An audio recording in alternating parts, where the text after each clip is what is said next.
Philippines have heard the famous line, kung walang korap, walang mahirap, or in English, if there is no corruption, there will be no poverty. However, many people today argue that corruption has nothing to do with poverty. Some claim that poverty is only caused by unemployment, lack of education, and poor personal decisions. But is it really true that corruption does not affect poverty in the Philippines?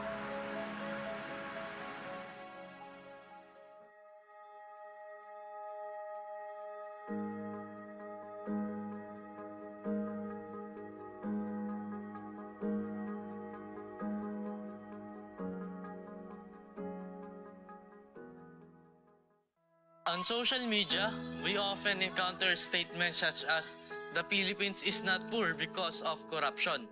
Corrupt countries are poor because they are lazy.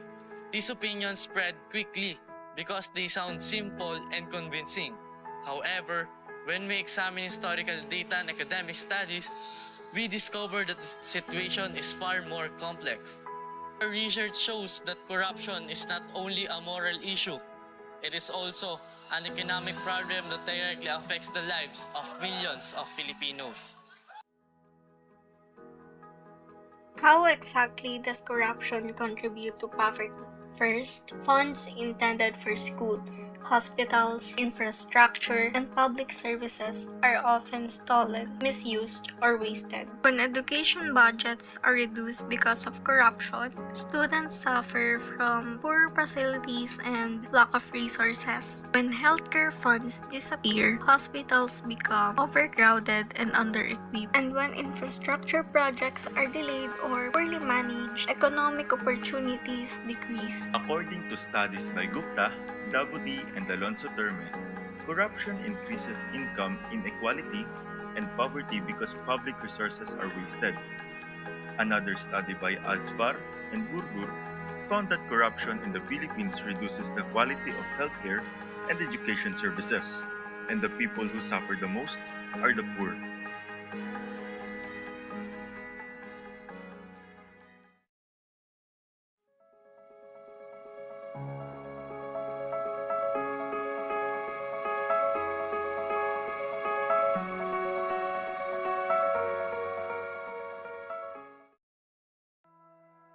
However, some scholars argue that corruption is not the main cause of poverty. Historians like Dr. Claudio argue that weak policies and industries and bad economic are the real culprits. Is it possible that we are blaming corruption too much? Hello po, good afternoon ma'am. So, this is our question po. I think it's a 50-50 on that side. So, because on that part, corruption plays a very big role when it comes to our economy or the state of our economy at this time. Since yung economy natin is comprises of different structure. So it can be your industrial, it can be because of the investor, and of course the government itself. So if we think about it, that China or South Korea has corruption, and also Philippines. So in terms of how strong the corruption is, yung sa China and South Korea, they can control the corruption and they have a strong structural when it comes to for it to progress yung kanilang economic state. Since yung structure or policy of China and South Korea has enormous amount of discipline and structure over the time nung para makontrol yung amount of the corruption. Compare mo sa Philippines, because of the inconsistency when it comes to the law of the Philippines, hindi natin kaya makontrol yung corruption sa Pilipinas. And then, yung growth natin is nagiging stagnant compared sa other countries like the China and South Korea. One example is Dr. Lisandro Claudio. According to him, deeper structural issues such as weak industries or economic policies and lack of modernization are the real causes of poverty. He also points to countries like South Korea, China, and Indonesia. Despite experiencing corruption in the past, these countries still achieve rapid economic growth. But this does not prove that corruption has no effect. Instead, it shows that corruption is only one of several major problems that must be addressed. Corruption is not the only cause of poverty, but it is still a major obstacle to national progress. One of the strongest pieces of evidence can be found during the administration of Ferdinand Marcos.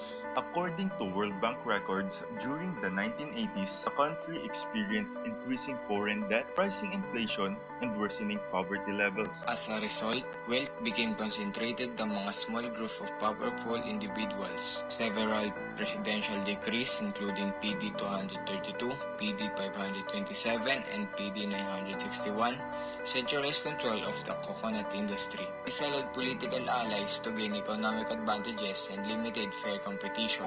Meanwhile, Presidential Commission of Good Government or PCGG estimated that over 589 billion pesos of ill-gotten wealth were taken between 1965 and 1986. Imagine if that money had been used for schools, hospitals, housing, and job creation. How many Filipinos could have escaped poverty?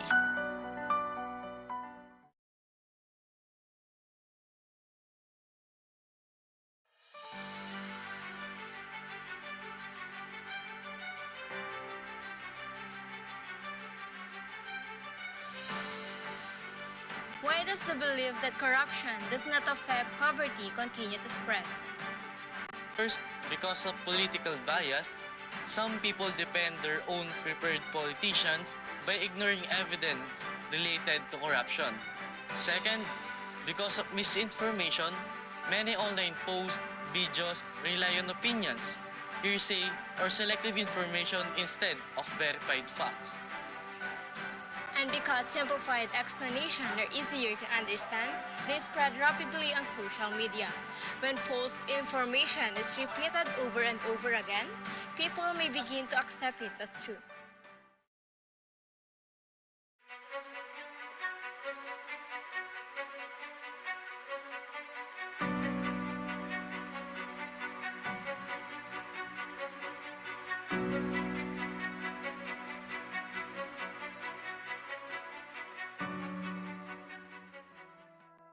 We must acknowledge that poverty has many causes.